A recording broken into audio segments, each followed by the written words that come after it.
Hi, everybody. I'm Maria Bartiromo, and this is the Business of Innovation.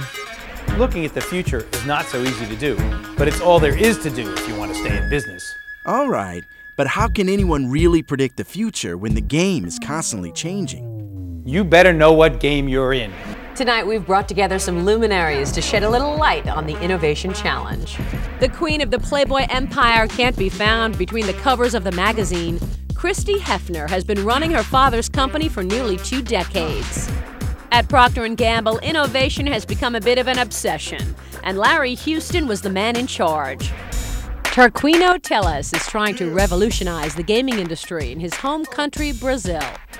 If you've traveled by air in the last 3 decades, chances are Terry Jones had a hand in it. Procter & Gamble has been such an old company, and yet you fell on hard times, and then you turned it around. How did you do it? You know, our CEO, A.G. Lafley, came in 6 years ago, and from an innovation standpoint, really challenged us to get a lot more of our innovation from outside the company. We've really learned the tremendous talent that really exists all over the world. I think what you're hearing, the subtext here, is that his company is willing to spend money on it. That's a pretty good thing. But you don't have to do it with just spending money, because you can do that kind of listening around the world through licensing or other kinds of business models that give you access to innovative thinking. I mean, for example, the mobile space is much more developed in other countries than in our own. Brazil is very much of a Western country, but it's a little behind, if you mind my saying,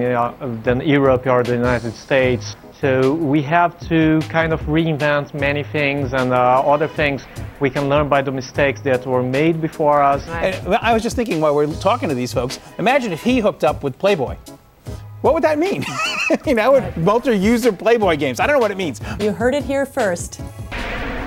Russell Simmons was the revolutionary force behind the founding of Def Jam Records 2 decades ago, signing such breakthrough artists as the Beastie Boys and LL Cool J and Jay-Z. When you started Def Jam, there was not an industry for hip-hop music, right? There were no people who saw the artists and realized that they had a long-term, stable opportunity. The labels didn't understand them. They didn't really give these kids opportunities to develop their careers. Why? They just didn't get it. Warren Buffett, innovator? Are you kidding me? He's the exact opposite of an innovator. He's obviously very smart, and he sticks to his knitting. He knows what he knows. He's not an innovator. I think that, you know, he looks inside, so that means that's all the innovation you really need. You actually have to be a bulldozer and get your idea across, because no one wants it. Everyone will try to stop it. And I can tell you just by listening to him that that's what he knows how to do. So about being a bulldozer? Yes, absolutely. Well, you're just a bulldog anyway. pushing. The bulldog that goes through and gets it done. We're joined by some experts in the field. Virginia Postrel. Robert Tucker joins us now from Atlanta, Georgia. Gary Hamill is with us. And Robert, I've heard that you speak of CEOs as having ADD when it comes to innovation, right? What do you mean by that? Well, I mean, the average tenure of a CEO today, Maria, is about 3 years. So they've got to get the stock price up. They've got to get growth happening. So you know, they've got a lot of things to pay attention to. So I think right now, today, I mean, what you're seeing is they want to innovate. They know they need to innovate. They must innovate.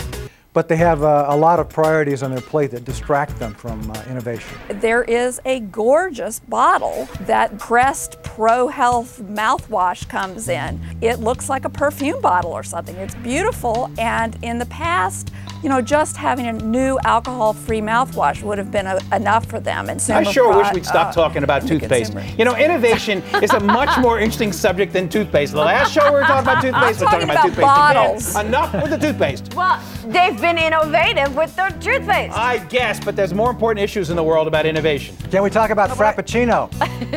You know why people don't innovate? They're afraid of being told they're stupid. What a dumb idea that was. People hate that. So they have to feel like they're in a comfortable environment to have an idea.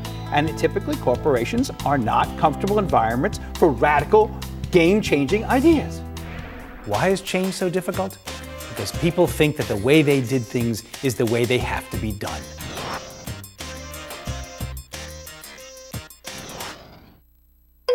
Once upon a time, there was this idea, one of those proverbial big ideas.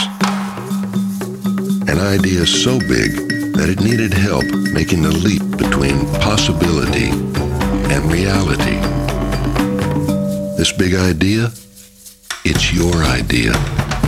Now who's going to help you make it real?